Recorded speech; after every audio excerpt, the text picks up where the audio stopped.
Tanah airku tidak kulupakan, kan terkenang selama hidupku. Biarpun saya pergi jauh, tidak akan hilang dari kalbu. Tanahku yang ku cintai, engkau ku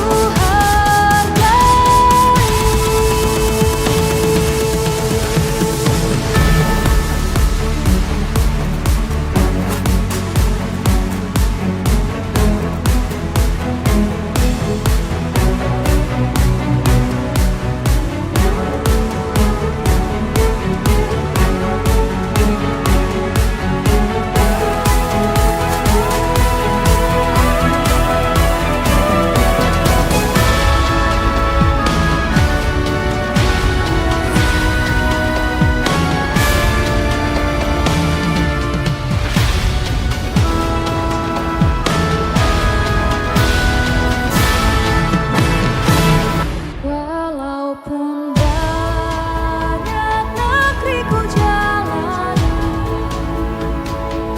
yang masyhur menjadi kata orang, tetapi kamu dan rumahku di sanalah ku rasa senang.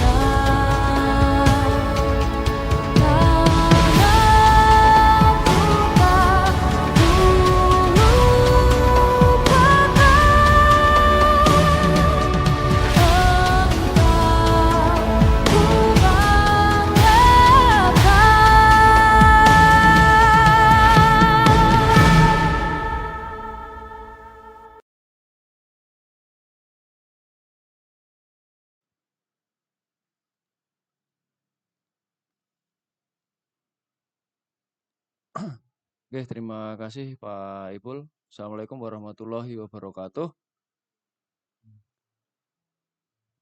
Alhamdulillahirrabbilalamin. Wassalatu wassalamu asrofil anbiya'i wa mursalin wa ala alihi wa sahbihi ajma'in. Amma ba'du. La haula wala quwata illa billah. Yang saya hormati Bapak Ibu Guru, Dewan Guru, Genap Dewan Guru, SDN Pamongan 1. Yang saya hormati komunitas belajar dari SDN Negeri Pamongan 1. Yang saya hormati perwakilan dari teman-teman dari calon guru penggerak angkatan 10. Yang saya hormati juga para peserta yang dapat hadir di acara diseminasi pada hari ini. Yang pertama, marilah kita panjatkan puji syukur kehadirat Allah Subhanahu wa taala yang mana pada hari ini panjenengan semua dapat hadir di acara diseminasi aksi nyata penerapan budaya positif ini sebagai wujud dari tugas saya di calon guru penggerak angkatan 10. Kita semua atas berkat limpahan rahmat taufik serta hidayahnya kita dapat mengikuti ini, diseminasi ini dalam keadaan sehat walafiat tanpa kekurangan suatu apapun. Yang kedua, selawat salam untuk junjungan kita Nabi Muhammad SAW yang kita jadikan suri tauladan, dan semoga kita nanti tetap diakui menjadi umatnya dan senantiasa yang kita tunggu syafaatnya di yaumul kiamah nanti. Bapak Ibu, sekali lagi saya ucapkan terima kasih dalam acara diseminasi aksi nyata budaya positif ini sebagai tugas saya sebagai calon guru penggerak untuk memberikan wawasan kepada panjenengan semua untuk sharing ilmu, sharing perubahan yang dibawa ke sekolah dari apa yang saya dapat di guru penggerak ini. Bapak Ibu semua, langsung saja nggih kita ke materi pada malam hari ini, nggih. Untuk materi pada malam hari ini yaitu ini adalah merupakan aksi nyata nggih dari materi modul 1.4 tentang penerapan budaya positif di sekolah. Nggih. Untuk materi pada hari ini itu terdapat 4 rangkuman materi yang akan kita bahas nggih, nanti di akhir kita sharing pengalaman panjenengan sebagai guru yang sudah menerapkan budaya positif di sekolah, apa saja yang harus dirubah. Yang untuk yang materi yang pertama adalah tentang filosofi Ki Hajar Dewantara. Yang kedua nanti adalah nilai dan peran guru. Ini sebenarnya peran guru penggerak, namun sama saja saya kira, tidak hanya guru penggerak, tapi untuk semua guru. Okay. Terus yang ketiga adalah visi guru atau pandangan guru. Terus yang terakhir ini nanti gongnya, yaitu adalah tentang budaya positif. Bagaimana menerapkan apa itu budaya positif. Muaranya adalah di sini. Bapak Ibu, kenapa 4 materi ini yang saya sampaikan? Karena ini ada keterkaitan, yaitu keempat materi ini saling terkait, saling berhubungan, gitu. Jadi untuk itu kita mulai dari awal, kita kupas mulai dari awal dulu. Nanti di akhir kita akan melaksanakan mempelajari tentang budaya positif sebelum mempelajari budaya positif. Untuk yang pertama adalah filosofi tentang pemikiran Ki Hajar Dewantara mengenai pendidikan yang menghamba pada murid. Nah, ini adalah salah satu filosofi dari pemikiran Ki Hajar Dewantara. Banyak filosofi yang dicetuskan oleh Ki Hajar Dewantara. Saya mengambil satu, yaitu menghamba pada murid. Di sini menghamba bukan berarti terus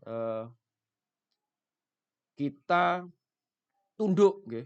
Kita bukan berarti tunduk kepada murid, namun kita berpihak, kita memenuhi semua kebutuhan murid, di mana pendidikan itu harus berorientasi pada siswa untuk tumbuh kembangnya sesuai minat dan bakat. Artinya tidak hanya pendidikan, tapi kita juga menanamkan nilai-nilai karakter nanti di sini. Jadi semua kebutuhan murid, kita sebagai pendidik, kita sebagai guru harus kita berikan apa saja yang dibutuhkan oleh murid. Itu. Terus untuk saya lanjutkan, okay. Saya lanjutkan. Jadi dari apa yang dibutuhkan oleh murid itu guru juga harus mempunyai nilai dan perannya. Guru harus mempunyai modal, harus mempunyai pegangan apa yang menjadi peran, apa yang menjadi nilai guru untuk mewujudkan filosofi Ki Hajar Dewantara. Yang pertama adalah berpihak pada murid. Berpihak pada murid ini adalah seperti yang sudah saya sampaikan tadi, bahwa kita harus memberikan segala sesuatu yang dibutuhkan oleh murid, okay? Termasuk menyediakan lingkungan belajar, membina karakter, sehingga murid ini dapat tumbuh berkembang secara maksimal sesuai kodratnya masing-masing.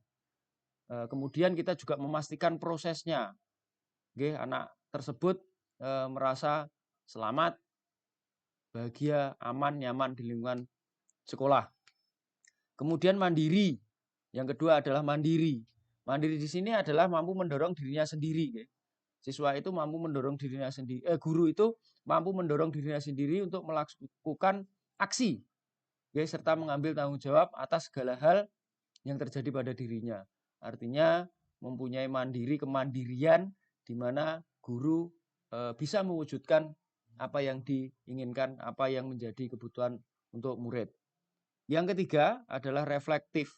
Jadi guru di sini harus mampu merefleksikan. Kalau bahasa Jawanya nggraito, artinya memaknai segala hal peristiwa yang sudah terjadi, baik itu positif maupun negatif, guru harus merefleksikan. Jadi intinya guru ini tidak pasti betul, pasti ada yang sudah dilakukan ini ada kesalahan dan ada yang positif, ada yang negatif. Itu untuk reflektifnya. Terus kemudian kolaborasi, kolaboratif atau kolaborasi itu sama saja. Jadi di sini guru itu mampu bekerja sama dengan stakeholder, dengan pemangku kepentingan yang ada di sekolah, terutama dengan yang paling dekat dengan teman sejawat, dengan kepala sekolah dan orang tua siswa dan siswa tersebut, kemudian dengan komite. Kemudian tujuannya kolaborasi ini adalah mencapai atau mewujudkan kepentingan bersama demi kebaikan, demi perubahan yang ada dalam dunia pendidikan. Terus nilai guru yang terakhir adalah inovatif, dari kata inovasi. Berarti guru ini harus mampu menciptakan sesuatu hal yang baru. Jadi di sini guru itu terutama dalam pelaksanaan kurikulum merdeka ini jadi harus mampu mengeksplorasi ide-ide baru yang diterapkan kepada siswa-siswi di sekolah. Kemudian juga harus kreatif, juga harus menimbulkan berpikir kritis, berpikir kritis untuk guru dan siswa. Terus kemudian saya lanjutkan kepada peran guru. Peran guru di sini, peran kita sebagai pendidik dalam menerapkan ilmu-ilmu kita, transfer knowledge ke siswa-siswi kita. Yang pertama adalah menjadi pemimpin pembelajaran. Jadi untuk menjadi pemimpin pembelajaran, mendorong well-being ekosistem yang baik, aman, nyaman bagi siswa. Guru harus membuat lingkungan itu aman, nyaman, dan memperhatikan aspek-aspek pembelajaran yang mendukung siswa untuk sebagai pemimpin. Yang kedua adalah mewujudkan kepemimpinan murid. Ini guru harus membantu para murid, terutama menumbuhkan motivasi. Menumbuhkan motivasi. Sebenarnya siswa atau manusia terdapat motivasi dalam diri sendiri. Namun biasanya murid itu motivasi akan tergerak atau terpancing apabila guru itu memberikan pancingan atau memberikan pemantik untuk membangun karakter-karakter murid menjadi berdasarkan nilai-nilai Pancasila. Terus yang ketiga yaitu mendorong kolaborasi. Jadi peran guru adalah mendorong kolaborasi, yaitu menyediakan ruang bagi sekolah, terutama untuk berdiskusi dengan kegiatan pembelajaran, dengan orang tua murid, hubungan dengan orang tua murid, dengan teman sejawat. Ini hampir sama dengan nilai-nilai guru. Terus kemudian kolaborasi di dalam komunitas. Sekarang dengan adanya platform Merdeka Mengajar sudah tersedia yang namanya komunitas belajar. Jadi di situ guru harus aktif. Guru harus aktif. Selain itu juga ada KKG. Biasanya di kecamatan atau di gugus itu ada kelompok kerja guru. Nah, ini merupakan ruang kolaborasi bagi guru untuk menyampaikan aksi-aksi nyata, menyampaikan ide-ide baru tadi dalam sebuah komunitas. Terus yang ketiga menjadi coach bagi guru lain. Di sini ada kata-kata coach bukan berarti sebagai pelatih, bukan. tapi ini sebagai rekan sejawat atau mentor untuk saling bertukar pikiran terkait pengembangan pembelajaran di sekolah. Ya, di sini guru diharapkan mengajar praktek dalam meningkatkan kompetensi rekannya serta memantau perkembangan siswa. Jadi di sini tidak ada istilahnya guru yang paling baik, itu tidak ada. Jadi di sini adalah coach itu saling berbagi. Jadi antara kolaborasi dengan coach ini hampir sama, berbeda tipis kalau kolaborasi ini terdapat ruang, kalau coach ini kita diskusi. Biasanya kita diskusi di sekolah dengan rekan sejawat atau dengan kepala sekolah, seperti itu. Terus menggerakkan komunitas praktisi. Nah, seperti yang sudah saya sampaikan tadi, ruangnya adalah di sini. Kolaborasi, okay, ini di komunitas praktisi. Panjenengan bisa menuangkan aksi-aksi nyatanipun panjenengan di komunitas belajar sekolah, terus kemudian di KKG atau MGMP. Di sini tempatnya kita untuk saling berbagi, saling memberi, saling menerima apa yang sudah dilakukan atau apa yang belum dilakukan di sekolah kita. Kita saling menimba ilmu dari teman-teman atau rekan sejawat. Terus kemudian yang ketiga ini adalah, saya lanjutkan, setelah guru itu memahami nilai dan perannya, kemudian selanjutnya adalah materinya dengan menerapkan atau curahkan sesuai dengan visi guru. Jadi guru ini pastinya mempunyai visi, mempunyai pandangan, suatu cita-cita, pandangan atau impian yang ingin diwujudkan untuk terkait dengan siswa atau sekolah di masa yang akan datang. Jadi bagaimana guru itu memberikan pandangan yang diwujudkan, tidak hanya pandangan saja tetapi nanti diwujudkan dalam misi. Jadi ini merupakan pandangan guru, bukan visi untuk sekolah. Jadi selain visi sekolah, di sekolah guru harus mempunyai visi pribadi. Mau dibawa kemana? Yang jelas pasti yang saya alami pasti guru itu mempunyai visi. Meskipun sederhana, tapi pasti Bapak Ibu guru mempunyai visi. Sebagai contoh, murid kelas sekian belum bisa membaca, pasti mempunyai motivasi bagaimana saya merubah anak ini. Itu merupakan salah satu contoh sederhana visi guru. Yang jelas merubah murid itu pasti ada. Pasti ada secara sederhana, meskipun itu sederhana pasti ada. Guru pasti mempunyai visi untuk berubah, untuk mewujudkan impian, untuk mewujudkan cita-citanya. Kemudian, nah ini adalah yang terakhir, ini gongnya. Jadi dari ketiga materi tentang filosofi, tentang nilai peran, dan visi guru. Nah yang terakhir ini adalah penerapan budaya positif. Memang banyak yang diterapkan untuk guru. Tidak hanya budaya positif, namun pada kesempatan hari ini salah satu yang diambil adalah budaya positif.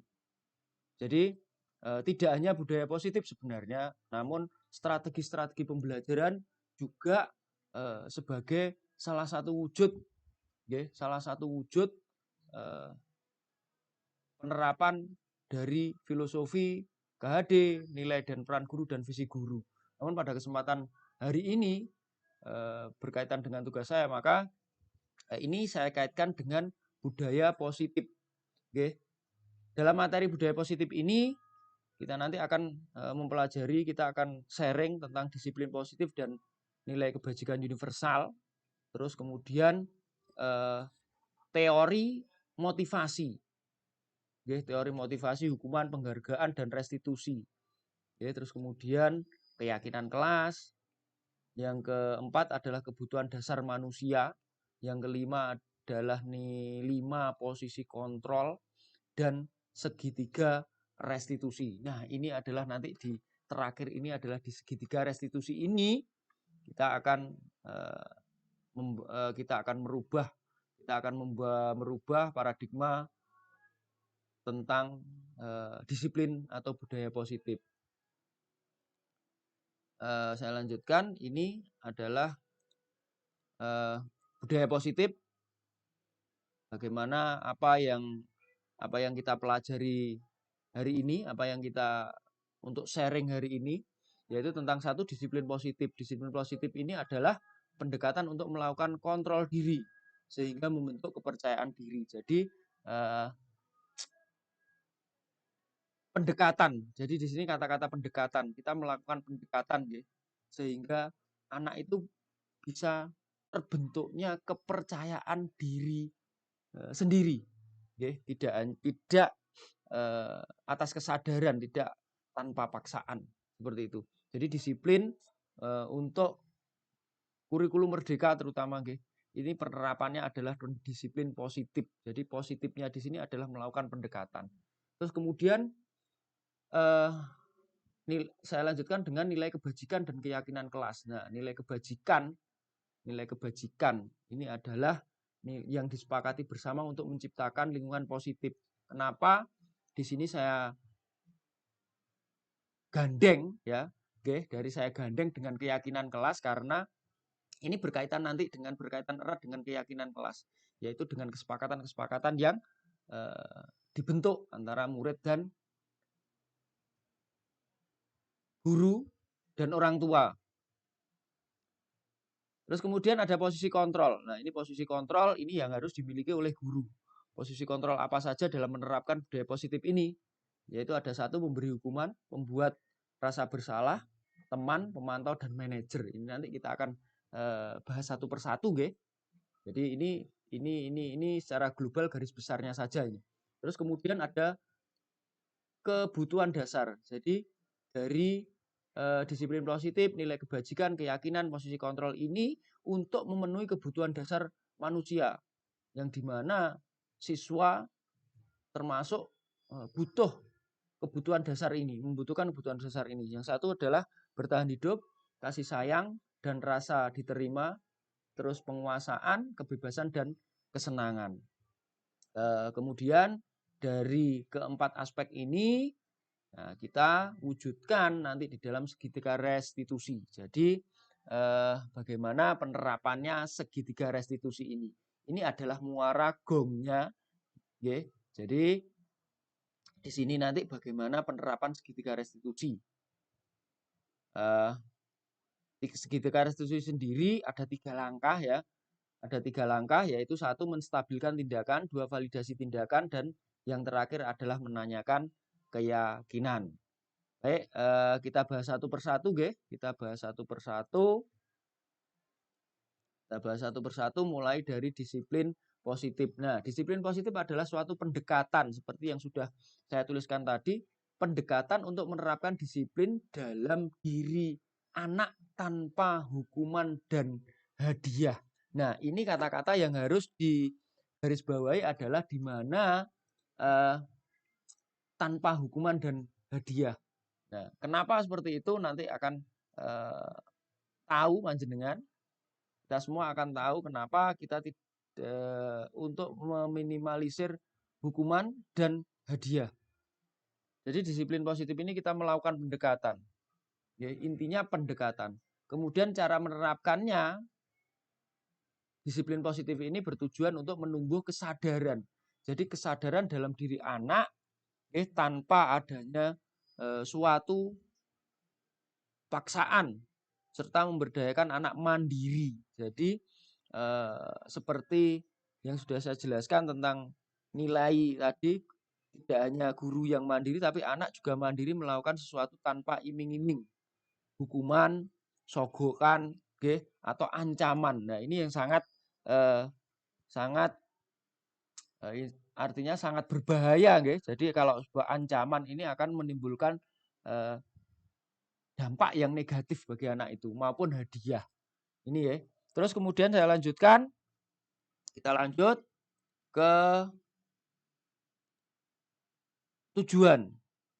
Nah, tujuan penerapan disiplin ini adalah untuk menanamkan motivasi untuk menanamkan motivasi yang ketiga. Karena motivasi yang pertama itu adalah dari diri, motivasi yang kedua adalah motivasi ekstrinsik dari luar, yang ketiga ini. Nah, ini adalah merupakan tujuannya adalah menanamkan motivasi yang ketiga. Motivasi yang ketiga adalah tentang disiplin positif pada murid-murid untuk menjadi yang mereka inginkan. Mereka menghargai dirinya sendiri dengan nilai-nilai yang mereka percaya. Nah, tujuan mulia dari penerapan ini, tujuan mulia ini berkaitan dengan nilai-nilai kebajikan ini ya. Jadi agar terbentuknya karakter, disiplin, santun, jujur, bertanggung jawab, dan ini merupakan pembelajar sepanjang hayat sesuai dengan standar kompetensi lulusan yang diharapkan. Jadi karakter, disiplin, santun ini merupakan nilai-nilai kebajikan universal. Ini. Terus kemudian itu penjelasan tentang disiplin positif. Terus kemudian kita lanjutkan dengan nilai kebajikan. Nah, ini sangat berkaitan. Jadi nilai positif tadi berkaitan dengan nilai kebajikan dan keyakinan kelas. Oke. Nilai kebajikan ini adalah sifat-sifat positif, tujuan mulia, oke, untuk menciptakan yang ingin dicapai oleh setiap individu. Nilai kebajikan ini sangat banyak. Jadi kalau panjenengan membuka Google, itu pasti ada nanti kebajikan universal. Karena banyak sekali nilai-nilai kebajikan yang ada terutama pada manusia atau terutama pada siswa serta didik kita. Karena kita melaksanakan kurikulum merdeka, jadi nilai kebajikan di sini yang salah satu yang saya angkat di sini adalah tentang profil pelajar Pancasila. Nah, apa saja nilai kebajikan? Apakah ada selain profil pelajar Pancasila itu banyak nih Bapak Ibu, ada yang namanya IBO Primary Year Program, yaitu atau PYP. Ada lagi 9 pilar karakter yang dikeluarkan oleh Indonesian Heritage Foundation atau IHF. Terus kemudian ada petunjuk seumur hidup dan keterampilan hidup, Learning, Love, Guideline, and Life Skill. Terus kemudian ada 7 Essential Virtues. Jadi masih banyak nilai-nilai kebajikan nggih. Nilai-nilai kebajikan yang ada di mana? Yang ada di panjenengan kalau mencari di Google. Terus kemudian yang kita angkat di sini adalah tentang profil pelajar Pancasila yang ini tidak asing bagi panjenengan. Ini tidak asing bagi panjenengan, yaitu tentang profil pelajar Pancasila. Terus kemudian ada yang dinamakan kita lanjutkan yaitu tentang keyakinan kelas. Kenapa nilai kebajikan ini kita kaitkan dengan keyakinan kelas? Karena di dalam keyakinan kelas nanti sebagai wujud nilai-nilai kebajikan. Keyakinan kelas sendiri mempunyai mempunyai pengertian, yaitu pernyataan yang disepakati bersama oleh guru dan murid untuk menjadi pedoman dalam bersikap dan berperilaku di kelas. Jadi di kelas itu kita sudah tidak ada yang namanya peraturan kelas. Kita rubah dengan kurikulum merdeka, dengan paradigma baru kita rubah menjadi sebuah keyakinan kelas. Baik, saya lanjutkan. Materi yang selanjutnya adalah dari semua itu adalah untuk memenuhi kebutuhan dasar manusia. Ini menurut Dr. William Glasser dalam bukunya yang berjudul Choice Theory. Yang pertama adalah kebutuhan bertahan hidup. Nah, di sini sifat fisiologis manusia yaitu untuk bertahan hidup dengan pemenuhan kesehatan, makanan, rumah, ini dari keyakinan dan nilai kebajikan itu sebenarnya digunakan adalah untuk bertahan hidup. Terus yang kedua adalah kasih sayang dan rasa diterima. Kasih sayang di sini adalah Yang jelas anak-anak itu disayangi oleh orang tua dan guru sebagai orang tua di sekolah, kemudian diterima oleh teman-temannya, diterima oleh guru, warga sekolah semua yang meliputi kebutuhan hubungan dan koneksi sosial, koneksi dengan teman, koneksi dengan guru, interaksi. Kebutuhan ini untuk menerima kasih sayang. Jadi semua ini dilakukan untuk memenuhi kasih sayang, sehingga anak itu merasa bagian dari suatu kelompok atau suatu kelas, suatu bagian dari sekolah. Kemudian yang ketiga adalah penguasaan, di mana ini berhubungan dengan kekuatan untuk mencapai sesuatu, menjadi kompeten. Jadi anak itu pasti mempunyai nilai penguasaan, pengen terampil, pengen prestasi, pengen prestasi itu pengen prestasi itu pasti anak mempunyai motivasi seperti itu. Itu merupakan suatu penguasaan, Terus kemudian yang keempat adalah kebebasan, kebutuhan akan kemandirian, otonomi, memiliki pilihan dan mampu mengendalikan arah hidup seseorang. Nah, inilah kebebasan ini. Anak pasti mempunyai pengen bebas, ingin mengekspresikan. Lah, inilah guru nanti yang harus guru itu harus mengendalikan ini dengan mempunyai dengan pegangan nilai dan perannya guru tadi. Guru mengendalikan kebebasan anak, agar tidak terlalu namanya kebablasan. Terus yang nomor 5 adalah kesenangan. Ya, kebutuhan ini adalah mencari kesenangan. Pasti yang jelas panjenengan pasti melihat anak itu bagaimana bermain, tertawa, senang, Nah, ini pasti anak mempunyai kesenangan, dan kesenangan ini bervariasi sesuai dengan karakter anak tersebut. Seperti itu. Jadi ini kebutuhan dasar manusia, yang dimana sama dengan apa yang dibutuhkan oleh anak di sekolah. Itu, Saya lanjutkan. Setelah kebutuhan dasar selesai, kita lanjutkan kepada posisi kontrol. Nah, ini yang harus dipegang oleh Bapak Ibu guru. Jadi posisi kontrol, di mana gunanya posisi kontrol ini sebagai salah satu restitusi. Ya, restitusi sendiri di sini nanti restitusi ini adalah mendorong peserta didik secara internal, untuk mewujudkan tujuan positif itu nanti.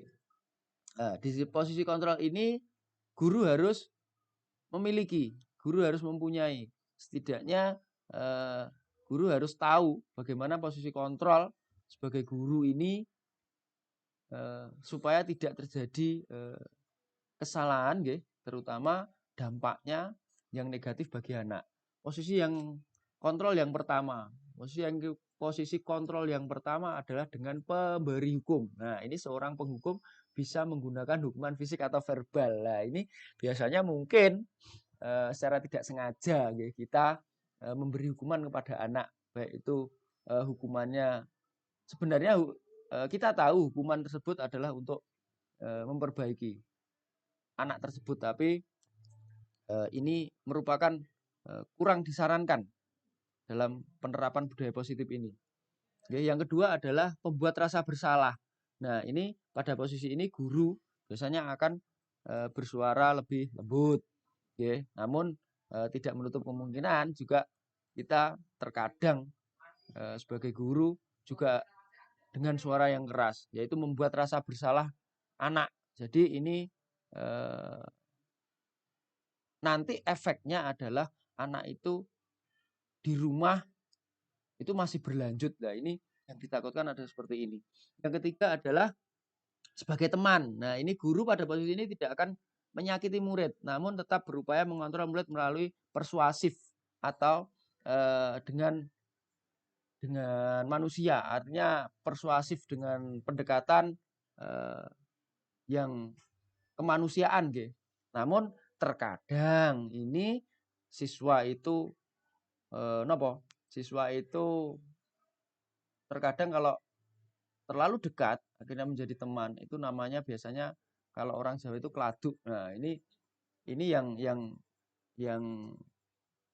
ditakutkan nggih. Jadi sebagai teman ini malah ini akan menjadi bumerang sebenarnya. Jadi alah akan meremehkan ya, alah Pak A ini penak. Jadi itu yang ditakutkan seperti itu. Alah gampang, akhirnya menggampangkan nanti. Terus yang keempat adalah sebagai pemantau, yaitu memantau berarti mengawasi. Pada saat ini kita mengawasi bertanggung jawab atas perilaku orang-orang yang kita awasi. Ya jelas kita pasti mengawasi siswa-siswi kita, ya, siswa-siswi kita terutama dalam pembentukan karakter, dalam prestasi belajar, dalam pendidikan. Itu yang kelima ini sebagai manajer, posisi di mana guru berbuat sesuatu bersama dengan murid, mempersilahkan murid mempertanggungjawabkan perilakunya. Nah, mempertanggungjawabkan perilakunya, nggih, mempertanggungjawabkan ini saya turunkan ke bawah, nggih. Ya, mempertanggungjawabkan perilakunya, mendukung murid agar dapat menemukan solusi. Jadi ini kenapa ditaruh di nomor 5 karena ini yang dianjurkan oleh dalam kurikulum Merdeka, dalam guru penggerak yang ingin dibawa perubahannya adalah dengan sebagai posisi manajer. Kenapa posisi manajer ini ditaruh di nomor 5 di paling bawah? Karena yang ingin diwujudkan Bapak Ibu guru nanti adalah sebagai manajer ini, di mana ini sangat berkaitan erat dengan kesepakatan atau keyakinan kelas yang dibuat untuk mewujudkan nilai-nilai kebajikan. Jadi sebagai manajer ini nanti Bapak Ibu guru, nggih, Bapak Ibu guru solusi itu tidak dari Bapak Ibu guru. Jadi solusi itu diambil dari anak-anak sendiri, nggih, diuji ide-ide tersebut muncul dari anak-anak sendiri dan anak-anak bila menjalankannya tersebut dengan penuh kesadaran. Nah, restitusi yang seperti sudah saya sampaikan tadi, restitusi ini adalah proses menciptakan kondisi peserta didik memperbaiki kesalahannya sehingga peserta didik kembali pada kelompok mereka dan karakter yang kuat. Jadi ini siswa itu sadar akan apa yang telah dilakukan dan merubah dengan kesadaran penuh tanggung jawab. Oke. Terus kemudian segitiga restitusi. Nah, ini yang paling akhir ini nanti tentang segitiga restitusi. Ada 3 langkah: menstabilkan identitas, validasi tindakan yang salah, dan menanyakan keyakinan. Nah, langkah-langkahnya bagaimana? Langkah-langkahnya seperti ini. Nah, langkah-langkahnya ini. Langkah-langkahnya adalah menstabilkan identitas. Bagaimana cara menstabilkan identitas? Yaitu bagian dasar dari segitiga ini adalah bertujuan untuk mengubah identitas anak dari orang yang gagal karena melakukan kesalahan menjadi orang yang sukses. Jadi misalkan anak melanggar kesepakatan kelas yang kita buat, itu anak jangan dijat langsung. Jadi anak, kalian salah, sampean salah, tidak. Jadi kita pelan-pelan kita masuk. Misalkan kemarin yang sudah saya lakukan adalah anak itu saya melihat ada anak bermain bola di dalam kelas yang itu merupakan sudah tidak sesuai dengan keyakinan kelas. Jadi saya tanya dulu anak itu. Saya tanya, kita ngomong-ngomong santai, kita berdiskusi. Kemudian saya tanya, olahraga yang paling kalian sukai apa ya? Ternyata bervariasi. Kemarin ada anak tiga orang anak, ya, ada yang badminton, ada yang sepak bola. Jadi dari situ kita bisa menstabilkan identitas. Tidak serta-merta anak nanti kita langsung jat. Jangan bermain di dalam kelas. Nah, ini akan menjadi berdampak negatif bagi anak. Anak menjadi takut, anak menjadi pemurung, meratapi kesalahannya. Nah, itu yang tidak boleh terjadi, Nah, itu tentang menstabilkan identitas. Jadi kita dekati dulu. Tadi di awal sudah sudah disampaikan bahwa kita melakukan pendekatan. Saya lanjutkan, langkah yang kedua adalah dengan validasi tindakan yang salah. Nah, kita tanya dengan persuasif apa yang sudah dilakukan tadi. Jadi setiap tindakan yang dilakukan itu pasti ada suatu tujuan, yaitu memenuhi kebutuhan dasar tadi. Anak-anak melakukan sepak bola itu pasti ada kebutuhan dasarnya. Saya tanya, kenapa sepak bola itu perasaannya bagaimana kalau sepak bola? Senang Pak, gembira karena bermain. Terus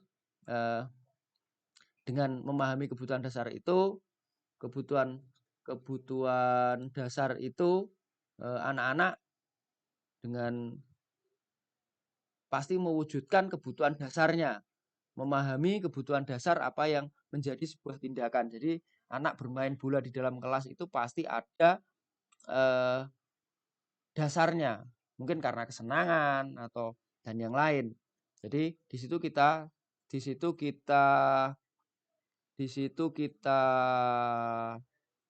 tanya. Jadi kita tanya, senang, tapi kalau senang caranya tidak seperti itu. Oke. Jadi kalau senang caranya tidak seperti itu, karena bermain itu tidak di dalam kelas. Bermain bola itu tidak dalam kelas. Terus kita tunjukkan dengan kesepakatan. Oke. Ya. Ya, siapa? Oke. Kita lanjutkan. Terus kemudian validasi tindakan yang salah, untuk yang ketiga ini adalah tentang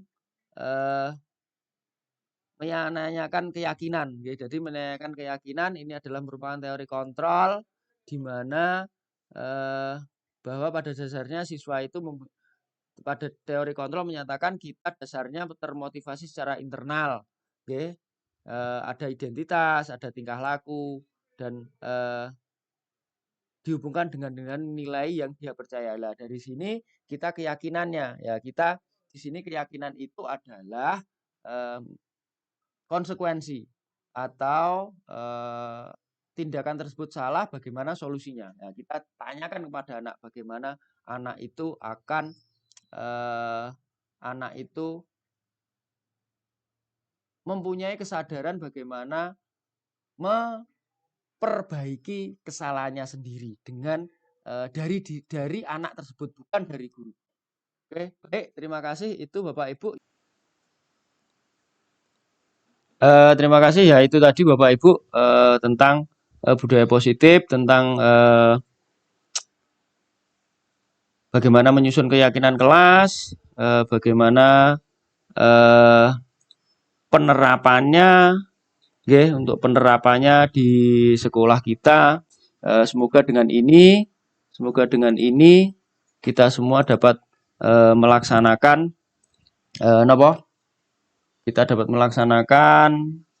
budaya positif tersebut sesuai dengan apa yang disarankan oleh di dalam program guru penggerak ini. Jadi perubahan yang sangat baik. Jadi perubahan yang sangat baik kepada kita semua untuk diterapkan kepada anak-anak. Yang paling terpenting adalah dengan kebutuhan anak-anak, yaitu dengan menghamba kepada murid. Jadi itu salah satu perubahan yang dibawa dalam guru penggerak. Salah satunya, masih banyak perubahan-perubahan yang dibawa sebenarnya untuk guru penggerak. Namun ini sangat basic, sangat mendasar. Kemudian Bapak Ibu, terima kasih. Selanjutnya untuk sesi selanjutnya yaitu sesi kita diskusi. Monggo kalau ada pertanyaan, ada unek-unek, kita sharing bersama. Silahkan raise hand, klik tombol tangan di Google Meet dipun panjenengan. Monggo, Bapak Ibu, silahkan. Monggo, silahkan diaktifkan mikrofonnya. Ya, silahkan. Oke, monggo. Bu Mutiara, monggo silahkan pertanyaannya. Monggo kita diskusikan bareng-bareng. Oke, kami persilahkan. Oke, siap. Waalaikumsalam warahmatullahi wabarakatuh.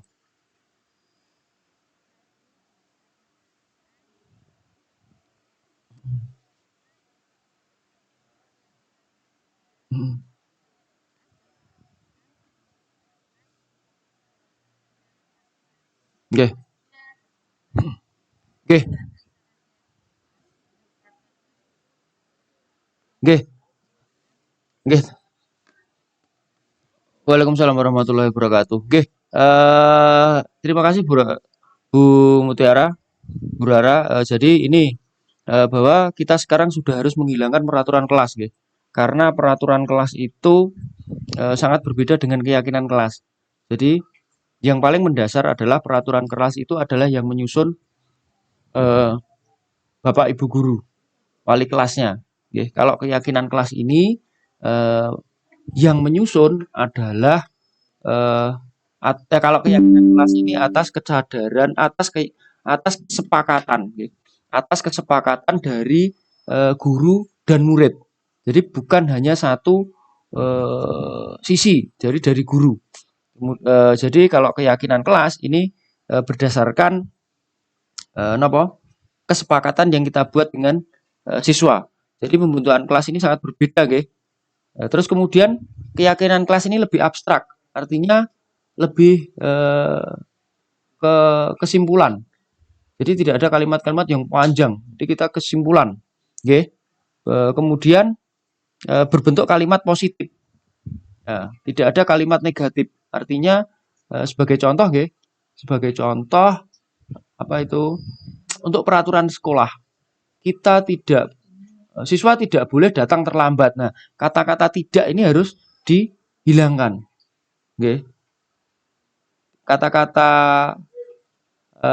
tidak boleh terlambat, siswa tidak boleh datang terlambat. Ini harus dihilangkan tidaknya. Nah, bagaimana merubahnya? Dirubah dengan datang tepat waktu atau datang sebelum pembelajaran dimulai. Jadi kata-kata negatif ini harus dihilangkan. Oke. Di dalam keyakinan kelas itu memunculkan kalimat-kalimat mencerminkan pernyataan yang kalimat-kalimat positif, yaitu mencerminkan nilai-nilai kebajikan tadi. Jadi abstraknya adalah siswa tidak boleh datang terlambat. Nah, ini kan panjang. Jadi disingkat, disimpulkan, datang tepat waktu, datang sebelum pelajaran dimulai. Nah, jadi tidak terlalu panjang. Okay. Nah, kuncinya di sini adalah penghindaran kalimat-kalimat negatif tadi.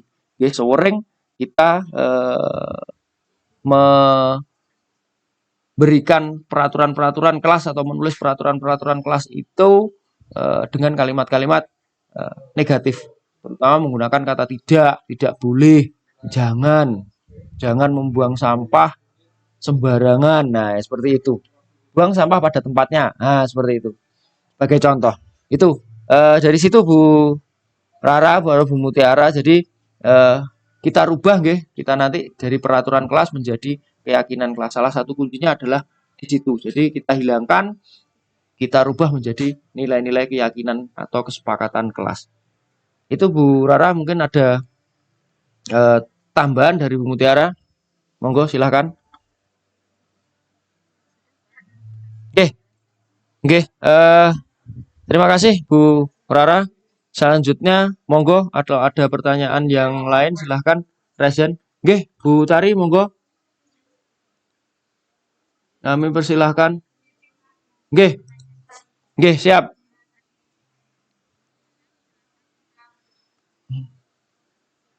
Oke.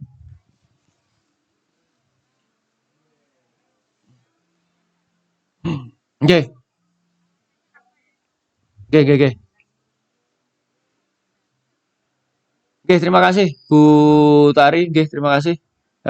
Oke, pertanyaan yang sangat menarik, nggih. Jadi tidak kita tidak boleh memberikan hadiah atau reward. Nah, hadiah atau reward. Jadi sebenarnya hadiah di sini adalah hadiah berupa eh, misalkan sebuah barang. Jadi misalkan siapa yang bisa menjawab, nanti saya berikan stiker atau saya berikan apa? Bisa keluar dulu, bisa istirahat dulu. Nah, itu Bu, yang kenapa ini tidak diperkenankan. Memang betul tadi saya menjelaskan seperti itu. Jadi ini akan berdampak kepada berdampak yang negatif bagi motivasi anak-anak. Jadi apa itu? Anak motivasinya akan berbeda.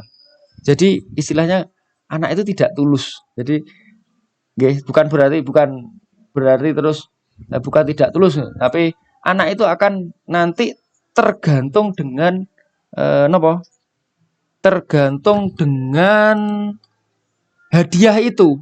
Anak akan tergantung dengan hadiah itu. Oke. Jadi maaf, siswa itu akan motivasinya mengerjakan itu dapat iming-iming hadiah. Wah, nanti sama Bu Tari dikasih hadiah. Aku tak dang cepet-cepet mengerjakan. Nah, ini yang tidak boleh sebenarnya, Bu. Jadi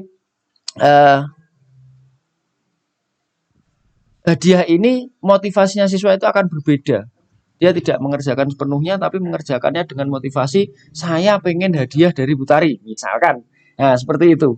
Jadi kita tidak boleh sering-sering memberikan hadiah seperti itu. Namun dalam konteks yang di dalam kelas, misalkan diskusi, kita bisa dengan cara verbal, dengan menepuk pundak. Misalkan baik, ayo terus lanjutkan, dikerjakan, yuk sampai selesai lah. Kita memotivasi seperti itu. Jadi kalau kita memberikan reward, kita memberikan hadiah yang ditakutkan, nanti anak-anak anak-anak akan motivasinya berbeda. Jadi motivasinya adalah anak-anak itu ke hadiahnya, tapi tidak pengerjaan. Atau dengan memberikan jempol, bagus, lanjutkan, yuk sampai selesai. Kalian bisa lanjutkan sampai pelajaran, sampai tugas kalian diselesaikan. Jadi seperti itu. Jadi untuk pemberian hadiah reward dengan apa? Misalkan diberikan stiker, diberikan atau yang selesai boleh istirahat dulu. Nah, ini akan berdampak pada siswa, terutama motivasinya. Saya kira itu Bu Tari yang bisa saya sampaikan. Mungkin ada tambahan, monggo. Nggih, nggih. Saya kira niku nggih, itu yang bisa saya sampaikan pada kesempatan pada hari ini. Nggih, terima kasih kepada Bapak Ibu semua atas dua pertanyaannya, nggih. Karena kita keterbatasan waktu, saya beri kesempatan tadi dua pertanyaan, nggih. Kita berikan dua pertanyaan. Alhamdulillah kita bisa sharing di forum ini. Semoga kita bisa memberikan perubahan, kita bisa memberikan kita bisa memberikan yang terbaik kebutuhan murid kita semua. Oke, terima kasih atas atensinya Bapak Ibu, atas perhatiannya pada diseminasi pada hari ini dengan mengucap Alhamdulillahirobbilalamin, Alhamdulillahirobbilalamin, Alhamdulillahirobbilalamin. Diseminasi pada hari ini sudah berjalan, alhamdulillah dengan baik. Untuk itu saya akhiri diseminasi pada hari ini. Apabila ada kata-kata atau mungkin pernyataan yang salah, mohon dimaafkan dengan ikhlas-ikhlas seikhlasnya. Oke, saya akhiri Bapak Ibu semua. Wabillahi taufiq wal hidayah. Wassalamualaikum warahmatullahi wabarakatuh.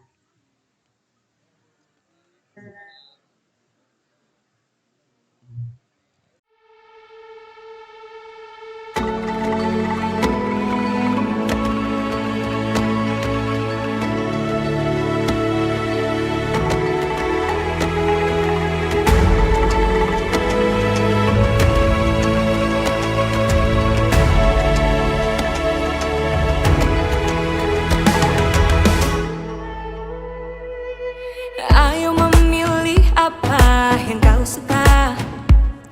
Merdeka belajar wujud yang nyata. Raih mimpimu juga cita-cita. Generasi emas Indonesia. Profil pelajar Pancasila tanamkan di dalam dada.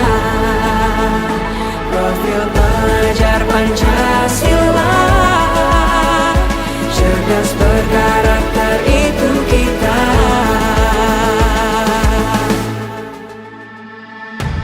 Beriman dan bertakwa pada Tuhan yang Maha Esa. Berakhlak mulia berkebinekaan global kita. Gotong royong berjiwa mandiri, berpikir kreatif dan bernalar kritis. Perbedaan bukan suatu halangan untuk kita saling bergandeng tangan. Bhinneka Tunggal Ika semboyan negeri kita yang harus kita jaga bersama. Profil pelajar Pancasila tanamkan di dalam dada. Profil pelajar Pancasila